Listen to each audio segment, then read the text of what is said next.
Olá, tudo bem? Hoje nós vamos fazer um estudo que vai revolucionar a sua vida e vai levar você para muito mais perto de Deus. O tema de hoje, a Igreja Verdadeira. Você nunca estudou um assunto assim na Bíblia. Eu quero te perguntar, será que a Bíblia fala qual é a Igreja Verdadeira? Com certeza ela fala, e fala muito mais do que isso.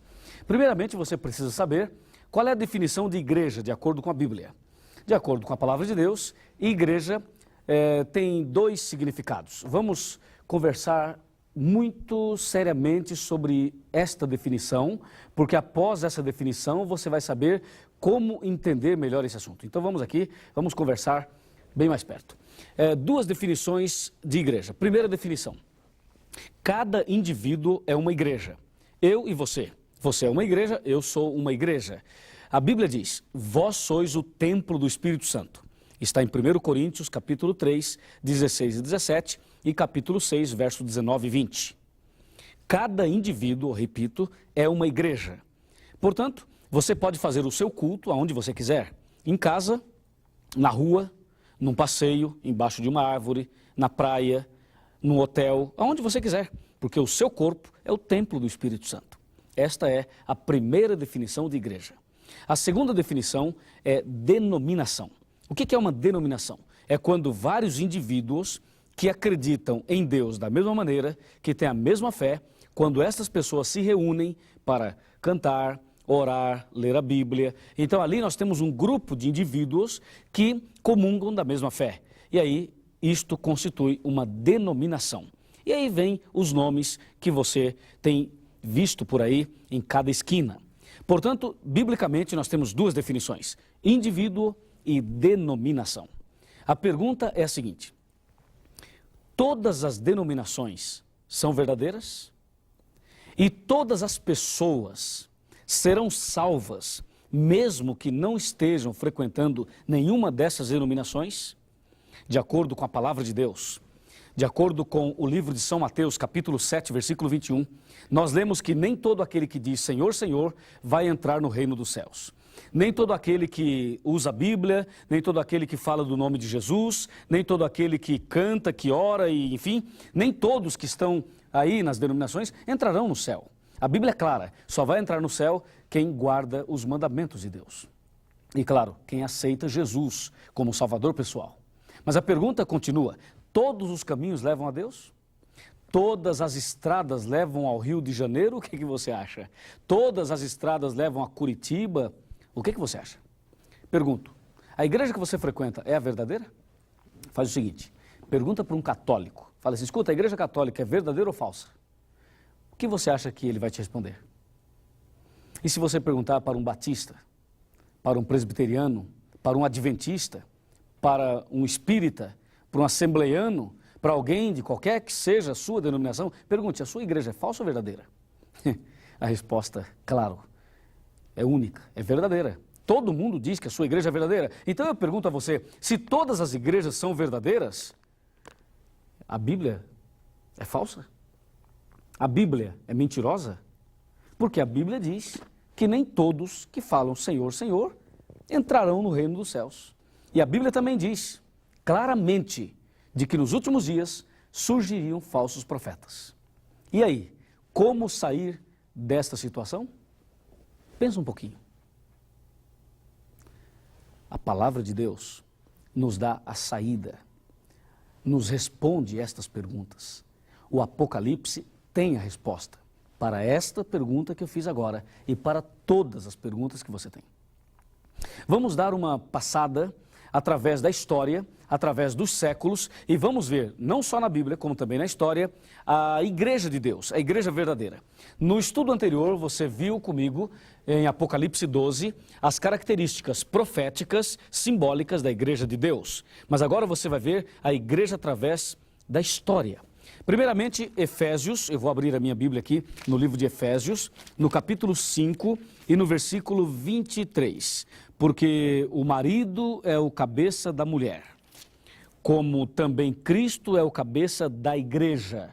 Observe que aqui não fala das igrejas no plural, mas fala da igreja no singular. Isto diz alguma coisa? Claro que diz. Está dizendo que existe uma igreja, apenas uma. E o versículo 24 diz assim: como, porém, a igreja, de novo no singular, está sujeita a Cristo, assim também as mulheres em tudo devem ser submissas ao seu marido. Olha o versículo 25. Maridos, amai vossa mulher, como também Cristo amou a igreja. Nunca as igrejas. Entendeu? Biblicamente, só existe uma igreja. E olha o versículo 26.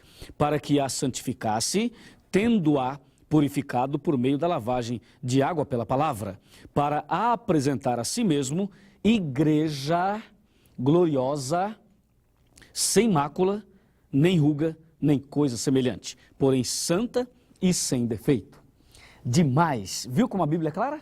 Ela deixa claro para nós de que só existe uma igreja, só uma denominação. E aí, a conclusão é muito simples. Se só existe uma denominação, se só existe uma igreja verdadeira, então as outras são falsas. Aí você toma um susto e diz: meu Deus do céu, então quer dizer que só vai entrar no céu quem frequenta uma igreja? Não, calma, não se desespere. Nós vamos analisar agora, através dos séculos. Vem aqui, vamos dar uma olhadinha no computador. A igreja verdadeira, acompanhe atentamente, através dos séculos. No Jardim do Éden, a igreja de Deus tinha dois membros, Adão e Eva. A igreja tinha dois membros. Na época de Sodoma e Gomorra, duas grandes cidades do passado, quando Deus destruiu Sodoma e Gomorra, apenas 3 pessoas se salvaram. Veja, no Jardim do Éden, 2 pessoas, em Sodoma e Gomorra, 3 pessoas. Eram os membros da igreja verdadeira. E agora você pode olhar aqui, olha, na época do dilúvio, quando Deus mandou o dilúvio, e aqui uma informação importante, o dilúvio foi geral, foi mundial. Na época do dilúvio, apenas 8 pessoas se salvaram. O que você percebe? Você percebe no Éden, 2 pessoas, em Sodoma e Gomorra, 3, e no dilúvio, 8 pessoas. Está crescendo o número de membros. Mas é assustador saber que no dilúvio, apenas 8 pessoas se salvaram. Dá uma olhada aqui e veja esta informação. O povo de Israel, formado a princípio por 12 tribos, formou um grande bloco, um grande povo, e este passou a ser o povo de Deus. Quem era Israel? Essa é uma história interessante. Eu vou te contar em detalhes a história do povo de Israel. Você vai entender isso claramente. Olha, Israel era um homem. Esse homem chamava-se Jacó. A história começou assim. Um dia, Deus chamou Abraão. Abraão, vem aqui. Deus pediu que Abraão chegasse mais perto. Abraão chegou e Deus disse: Abraão, eu vou fazer de você uma grande nação. E você vai ter um filho com a sua esposa. E você vai ser pai de uma grande nação. O tempo passou. E Abraão e Sara, eles conseguiram um filho. A Sara ficou grávida e quando o filho nasceu, ela tinha aproximadamente 90 anos. E Abraão tinha aproximadamente 100 anos. Nasceu o menino chamou-se Isaque. Isaque cresceu, casou-se com Rebeca. E aí Isaque e Rebeca tiveram 2 filhos. O nome deles, Esaú e Jacó. Esses 2 filhos eram gêmeos. Porém, o Esaú nasceu primeiro. Portanto, Esaú era o primogênito. Esaú e Jacó. Jacó e Esaú fizeram lá uma confusão terrível, que agora não temos tempo para explicar. Eu só quero dizer que Jacó acabou comprando a bênção da primogenitura do seu irmão Esaú. E Jacó acabou recebendo, entre aspas, a bênção do pai. Esta que não foi bem uma bênção, porque a partir daquele dia, Jacó passou a perambular pela vida. O nome Jacó significa enganador, trapaceiro, alguém que engana as pessoas. Jacó viveu depois daquela mentira, depois daquele engano, Jacó viveu uma vida de derrotas, uma vida de problemas. E um dia, Jacó se arrependeu dos seus pecados. E Jacó quis mudar de vida. E numa madrugada, Jacó se ajoelhou, começou a clamar a Deus que mudasse o seu coração. E naquela madrugada, Deus veio. E quando Deus veio através de um anjo, Jacó agarrou aquele anjo, segurou aquele anjo, pensando ser o irmão, porque o irmão tinha prometido matá-lo. Não era o irmão, era um anjo. E quando clareou o dia, quando amanheceu o dia, Jacó, vendo que era um anjo, ele segurou o anjo e disse: agora eu não vou te soltar enquanto você não me abençoar. E aquela foi a angústia de Jacó. O anjo olhou para Jacó e disse: qual é o teu nome? E ele disse: eu sou Jacó. Em outras palavras, eu sou uma pessoa que tem lutado muito, eu sou enganador, eu menti, eu roubei, eu fiz isto, fiz aquilo. Ele começou a revelar, através do seu nome, da sua identidade, quem realmente ele era. E naquele dia, o anjo, mandado por Deus, disse: a partir de hoje, o seu nome não será mais Jacó, o seu nome será Israel. Que diferença? Jacó significa enganador e Israel significa vencedor. Aquele que lutou com Deus e venceu. Venceu não Deus, mas venceu a sua tendência pecaminosa. Venceu a sua natureza maldosa. Venceu, com certeza, a luta entre o bem e o mal pelo poder de Deus. O nome de Jacó passou a ser Israel. E a partir de então, Israel, ele teve 12 filhos. E desses 12 filhos foi constituído o povo de Israel, a grande nação de Israel, que até hoje existe. Então este povo passou a ser o povo de Deus. Vamos dar mais uma olhada aqui no computador e daqui a pouco vou te mostrar numa tela muito maior toda essa história da igreja através dos séculos. Dá uma chegada aqui e vamos olhar aqui no computador. Agora você sabe a história do povo de Israel, como tudo começou. Israel era o Jacó, só que o Israel é o Jacó convertido. Portanto, Israel era neto de Abraão e Deus cumpriu a promessa e através do neto de Abraão, Deus fez a grande nação que ele tinha prometido ao seu servo Abraão. Israel tornou-se uma poderosíssima, uma grande nação. Era a nação escolhida, a igreja verdadeira de Deus. Quando Jesus Cristo veio aqui na terra e Jesus morreu na cruz, derramando o seu sangue para nos salvar, infelizmente o povo de Israel rejeitou o seu Deus. E aí Jesus chamou 12 apóstolos. Essa é uma história que eu quero te contar com maior detalhes, com muitos outros detalhes bíblicos. Por exemplo, aqui na Bíblia, no livro de São João, no capítulo 1 e no versículo 10 em diante. Nós vamos ler aqui apenas uns dois, no máximo 2 versículos. Aqui, olha, São João, capítulo 1, está bem aqui. Diz a Bíblia: o verbo estava no mundo, o mundo foi feito por intermédio dele, mas o mundo não o conheceu. Veio para o que era seu, e os seus não o receberam. O povo de Deus rejeitou o seu Deus. Mas isto não aconteceu apenas com o povo de Israel. Quantas vezes nós temos rejeitado o nosso Deus? Quantas vezes temos fugido de Deus? Quantas vezes você tem procurado fugir da mensagem da salvação? Muitas pessoas fazem isso. O povo de Israel rejeitou o seu Deus. E é possível que nos dias de hoje, muitas pessoas também têm rejeitado o seu Deus. Eu espero que você nunca rejeite esse Deus maravilhoso. E ao entender melhor a igreja verdadeira, eu espero que você não caia no erro do povo de Israel, que rejeitou definitivamente o seu Deus. E hoje, o povo de Deus não é mais o povo de Israel. Hoje o povo de Deus está espalhado em toda a face da terra. Mas lembre-se que Deus tem uma igreja, uma denominação verdadeira, uma denominação religiosa. Entendeu? E você precisa agora descobrir que igreja é essa. Vamos continuar na viagem através dos séculos. Lembrando que cada indivíduo é uma igreja, mas que Deus tem uma denominação, uma igreja organizada aqui na terra. Vamos continuar no computador, olhando essas imagens e ao mesmo tempo analisando todos os detalhes. O povo de Israel rejeitou o seu Deus. Então Jesus chamou os 12 apóstolos e deu início ao cristianismo. E aí o cristianismo passa por 7 fases. A primeira fase chama-se Éfeso, a segunda chama-se Esmirna, a terceira Pérgamo, a quarta fase Tiatira, a quinta fase Sardes, a sexta fase Filadélfia e a sétima fase Laodiceia. Estas 7 fases representam 7 etapas do cristianismo. Cada uma destas fases tem para nós uma carta enviada por Jesus. Inclusive, este vai ser o nosso próximo estudo.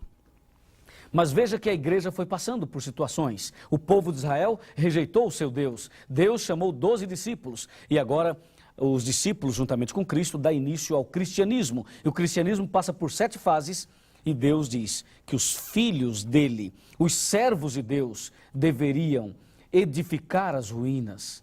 Lembra-se?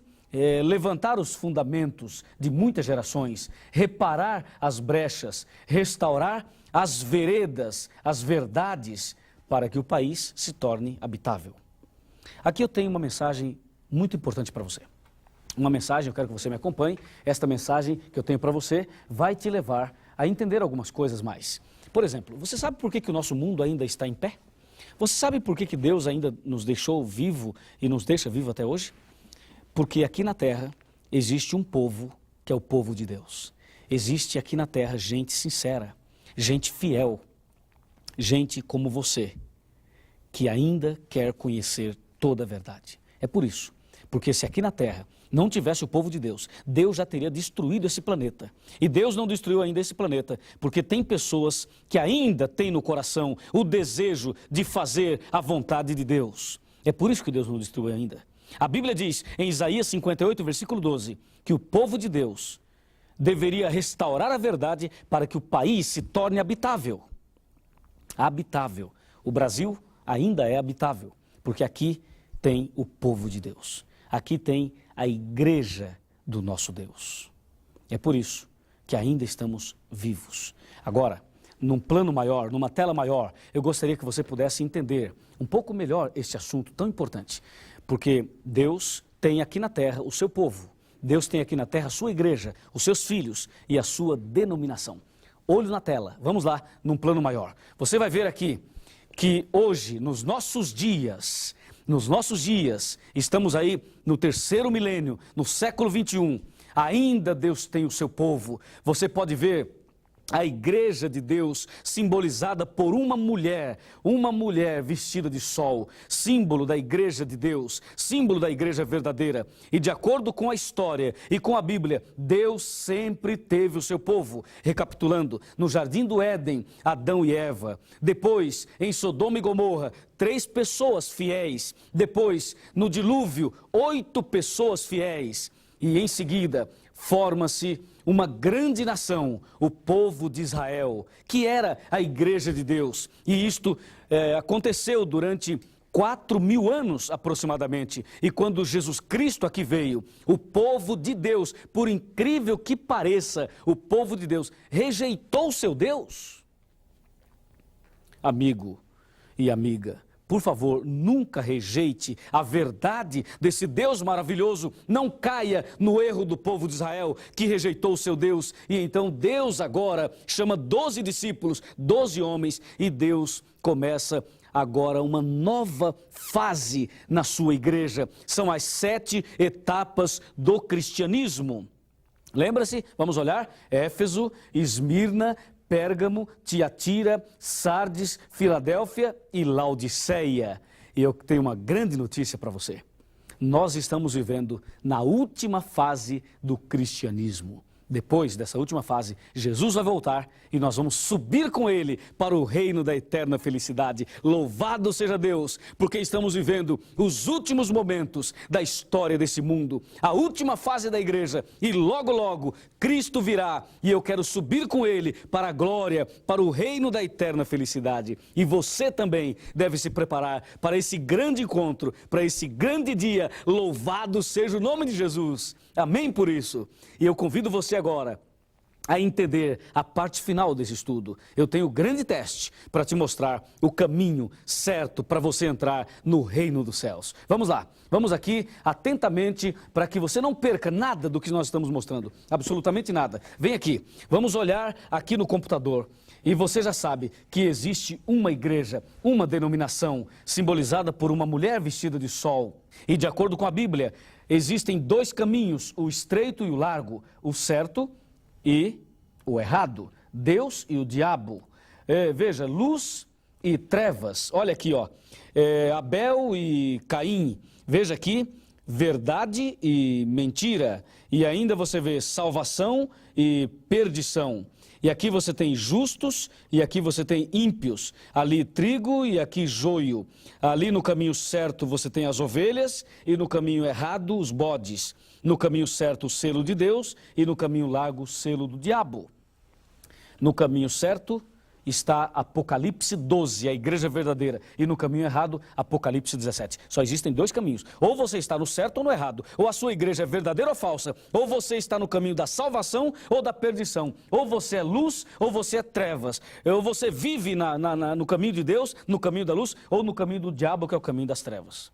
Ou você é uma ovelha ou um bode, ou você está no caminho estreito ou no caminho largo, ou você é trigo ou você é joio, ou eu estou salvo ou perdido, ou a minha igreja é certa ou é errada, ou a sua é certa ou a sua é errada. Não existe meio termo, amigo. Não existe. Só existe um caminho. Qual a definição de igreja? Você lembra? Agora você olha aqui. Igreja, denominação, é a primeira definição. A segunda é igreja, indivíduo. Agora escute, eu quero que você veja e escute atentamente isso aqui, olha. Deus tem filhos em todas as denominações, porém, nem todas as denominações são igrejas de Deus. Veja agora, Jesus disse, eu sou o bom pastor. E Jesus conhece as suas ovelhas. Ele diz, eu sou o bom pastor.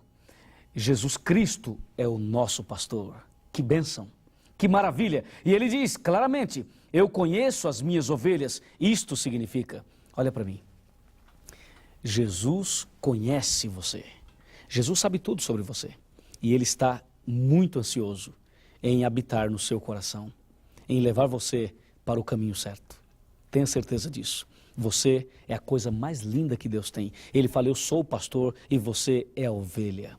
Eu também sou a ovelha. E Ele quer nos conduzir pelo caminho certo. Olha aqui, Jesus te conhece. Jesus sabe tudo sobre você. Mas Ele ainda afirma, eu tenho outras ovelhas não deste aprisco. Eu tenho outras ovelhas, quer dizer, eu tenho outros filhos. Outros filhos não deste aprisco, significa não desta igreja. Significa, olha para cá, que Jesus tem filhos na igreja adventista, na igreja católica, na Assembleia de Deus, na congregação cristã, nas testemunhas de Jeová, ele tem na Universal, ele tem na Batista, ele tem na Metodista, ele tem na Quadrangular, ele tem em todas as denominações, até no Espiritismo, existem pessoas que pertencem a Deus. E talvez você esteja em algumas dessas igrejas, ou em outra igreja que eu não mencionei aqui, quem sabe na igreja dos Mormons, ou quem sabe você não frequenta igreja nenhuma. Não se preocupe, você é de Deus também. Diga amém. Você é uma pessoa importante. Deus ama você. E Jesus considera você um filho querido por quem Ele veio para morrer, Ele morreu e virá para te buscar. Buscar para levá-lo para o céu. Não é bom? É ótimo. Olha aqui. Ele diz, eu tenho outros filhos, não desta igreja. Isso significa que os filhos de Deus estão em todas as igrejas. E diz a Bíblia que um dia Jesus vai reunir os seus filhos, todos os filhos. Ele vai reunir todos eles numa só igreja. Por isso, diz a Bíblia, haverá um rebanho, haverá uma denominação, uma igreja e um só pastor. E esse pastor é Jesus Cristo. É isso aí. Ele quer fazer isso. Não há dúvida de que hoje os filhos de Deus estão espalhados nas mais variadas denominações. Esta nunca foi a vontade de Deus que os seus filhos estivessem espalhados. Nunca foi a vontade de Deus. Deus diz, retirai-vos dela, povo meu. Retirai-vos das igrejas erradas, que não guardam os mandamentos de Deus. Esta é a mensagem da Bíblia. E agora, o grande teste. Preste atenção nesse grande teste. Antes do grande teste, por favor. O que eu vou te mostrar agora é pesado. É forte demais. Se você estiver em pé, eu o convido a sentar. E se você estiver sentado, eu te convido a apertar o cinto.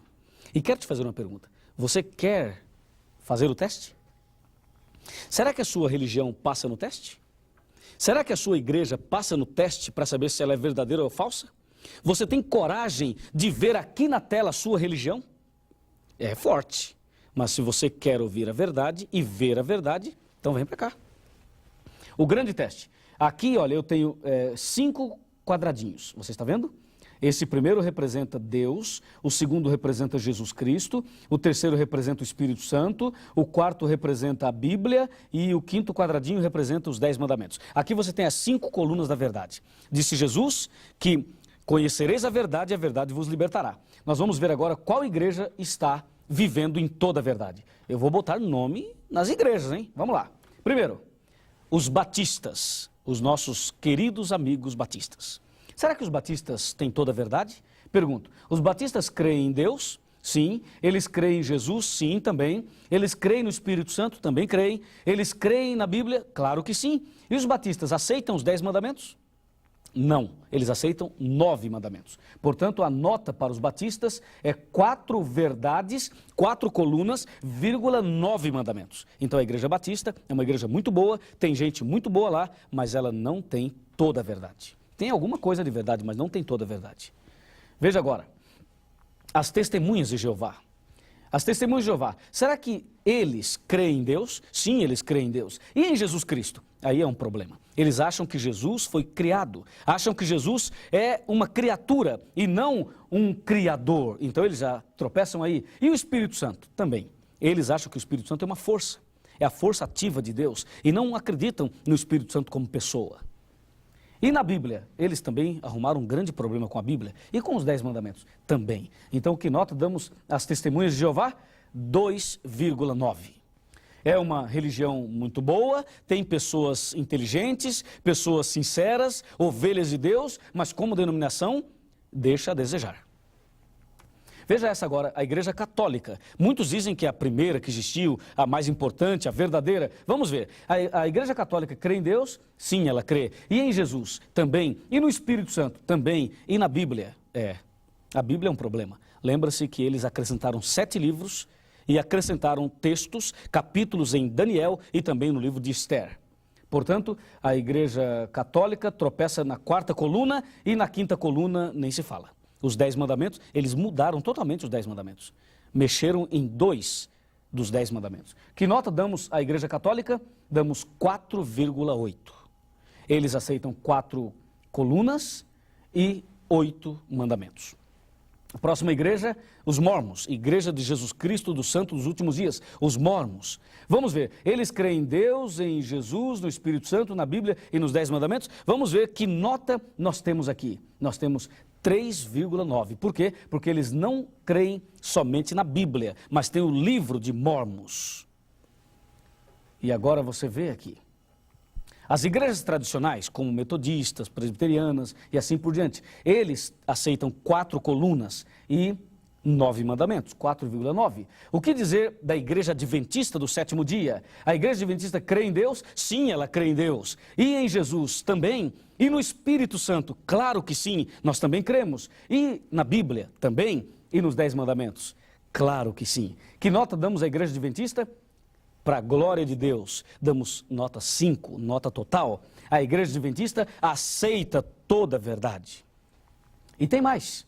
As igrejas pentecostais. Pentecostais são as igrejas barulhentas, que falam em línguas estranhas, que faz todo esse barulho por aí, envolvendo todas as igrejas pentecostais. Normalmente, elas têm a mesma doutrina. Elas aceitam 4 colunas da verdade e apenas 9 mandamentos. 4,9. Não tem toda a verdade. E a Assembleia de Deus? A Assembleia de Deus é a mesma coisa, 4,9, aceita quase tudo e não aceita os 10 mandamentos, apenas 9 mandamentos. E o que dizer da Congregação Cristã do Brasil? É a mesma coisa, apenas 4 verdades eles aceitam e 9 mandamentos, 4,9. E o que dizer dos espíritas? Todas as espíritas, desde a macumba, desde a magia negra até as meditações transcendentais que tem por aí. Todo o espiritismo, que nota damos ao espiritismo? Será que eles creem em Deus, em Jesus, no Espírito Santo, na Bíblia e nos 10 mandamentos? Olha a nota. Só um. Apenas um.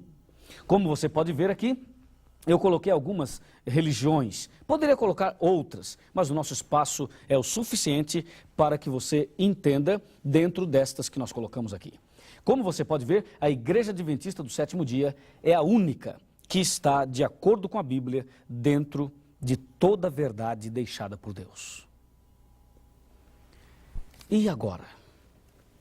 O que você me diz? Você acha que eu estou sendo muito arrogante em apresentar tudo isso? Você acha que eu não deveria falar esse assunto? Se você acha assim, então vem aqui que eu vou te falar uma coisa. Quando Jesus voltar, meu amigo, se você se perder, algum pastor vai ser responsável pela sua perdição? Algum padre vai assinar uma carta de responsabilidade pela sua perdição? Não. Você sabe por que tem esse monte de religiões por aí? É para enganar você. Uma vez, o diabo, ele fez uma reunião com os demônios. O diabo queria encontrar um plano para acabar com o cristianismo e para destruir a igreja verdadeira. Sabe o que o diabo fez? O diabo reuniu os seus demônios e começou a pegar a opinião deles. E um demônio levantou a mão e disse, eu tenho uma ideia. E o capeta-chefe falou assim, qual é a tua ideia? E o diabinho lá falou o seguinte, olha, a minha ideia é matar todos os cristãos que guardam os mandamentos de Deus. Aí acaba com a raça, logo de uma vez. E o diabo-chefe falou assim, não, tua ideia não é boa.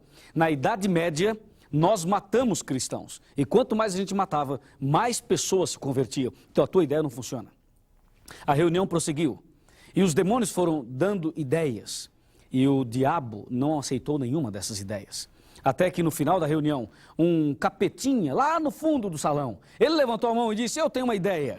E então o diabo-chefe falou, qual é a tua ideia? Ele disse, a minha ideia é o seguinte, não vamos matar mais cristãos, nem vamos queimar mais bíblias. Pelo contrário, a partir de hoje, nós vamos incentivar as pessoas. Eu estou pegando aqui a minha Bíblia. Nós vamos apoiar, incentivar que as pessoas peguem a Bíblia e que abra-se muitas igrejas, que se abram muitas portas de igrejas pequenas, igrejas médias, igrejas grandes. Vamos incentivar e que a partir de hoje nós possamos ter em cada esquina uma religião diferente. E aí nós vamos confundir todo mundo. Não vamos permitir que as pessoas descubram a verdade.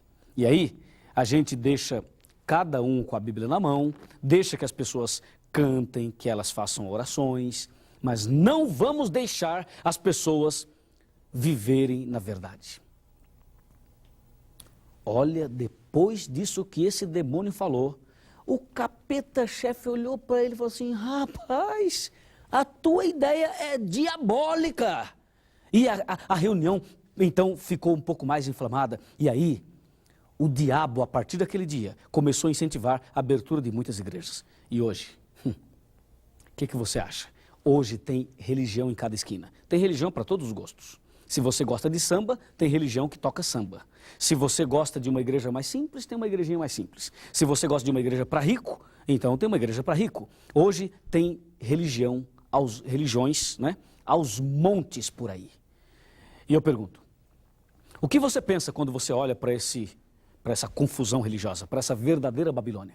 Sabe o que muitas pessoas dizem e pensam? Dizem assim, quer saber de uma coisa? Eu não vou para religião nenhuma. Porque cada uma fala uma coisa, uma fala mal da outra, a outra fala mal dessa uma, e cada uma prega uma coisa diferente. Quer saber de uma coisa? Eu não vou para lugar nenhum, eu vou ficar na minha casa. Aí o diabo olha para você e diz, é isso aí, fica em casa mesmo. Funcionou o meu plano, tá vendo? Abrimos um monte de religiões e agora as pessoas não sabem qual é o caminho certo e ficam em casa. Yes, deu certo, diz o diabo. E aí? Você vai cair na rede de Satanás? Vai cair na arapuca do diabo? Não, meu amigo. Deus tem um caminho para você. Deus tem uma igreja para você. E eu tenho certeza que agora você sabe que a igreja de Deus, a igreja adventista do sétimo dia, é aquela que tem toda a verdade. E eu termino chamando a sua atenção para um versículo do livro do profeta Isaías.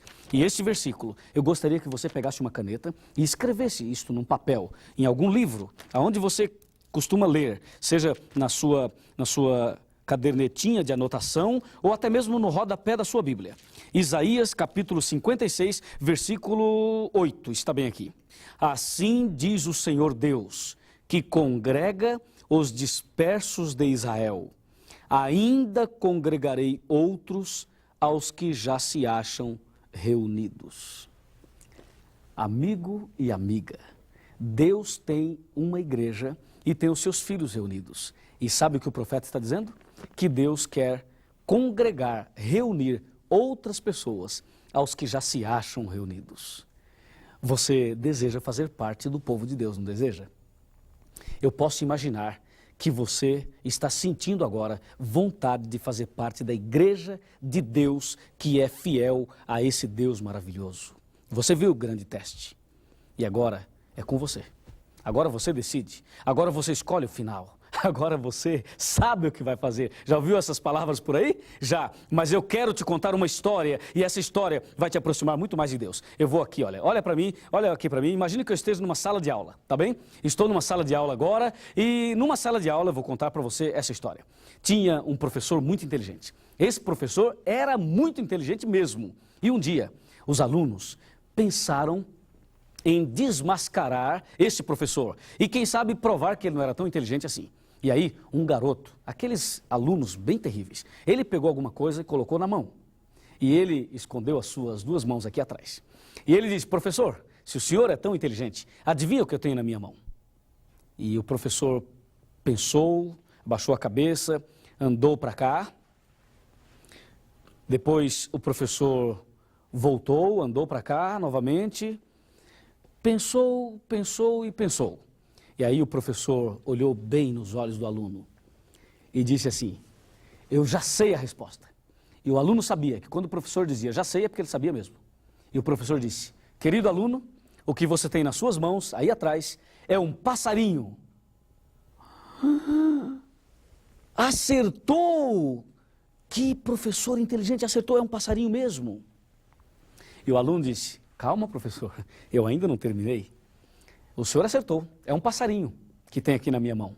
Mas me diz aí, professor, o passarinho está vivo ou morto? E ele pensou: agora eu pego o professor. Se ele falar está morto, eu digo não, senhor, está vivo. E se ele falar está vivo, eu mato aqui atrás e digo não, senhor, está morto. Hã? E ele pensou: agora ele não escapa. Vai, professor, diz aí, está vivo ou está morto? E o professor coçou a cabeça. Andou para cá, andou para lá. Estava difícil. Mas aí o professor disse: já sei a resposta. E o garoto pensou: será que ele sabe? Nem eu sei a saída para essa pergunta que eu fiz. Mas o professor, quando dizia já sei, é porque ele sabia mesmo. E o aluno ficou esperando e a classe fez um silêncio. Um momento em que o professor deveria responder. Estava em jogo a sabedoria ou não do professor. O professor, olhando para os olhos do aluno, disse: querido aluno, se o passarinho está vivo ou morto, eu não sei. Mas uma coisa eu sei: a decisão está em suas mãos. Uau! Que resposta desse professor! A classe fez silêncio absoluto. Todo mundo abaixou a cabeça. Que sabedoria, que resposta! A decisão está em suas mãos. É isso.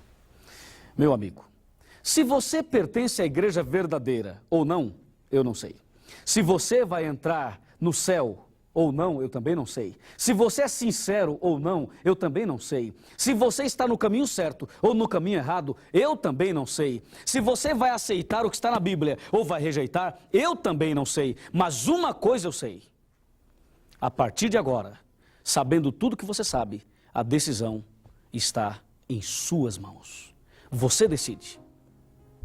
E se você quer seguir a verdade, eu vou orar por você. E Deus vai te abençoar. Vamos orar? Ó Deus maravilhoso, obrigado por esta mensagem. Obrigado por esse estudo. Obrigado por sabermos a igreja verdadeira. Descobrimos na Bíblia que existe uma igreja que é fiel a Ti e que vive em toda a verdade. E agora, eu tomei a decisão, e este que está orando comigo, esta mulher que está orando comigo também, tomou a mesma decisão. Queremos andar na verdade, no caminho certo. E por isso, eu rogo neste momento uma bênção sobre esta pessoa que está orando comigo. E que um dia possamos juntos viver no reino da eterna felicidade. Muito obrigado, Senhor. Em nome de Jesus. Amém.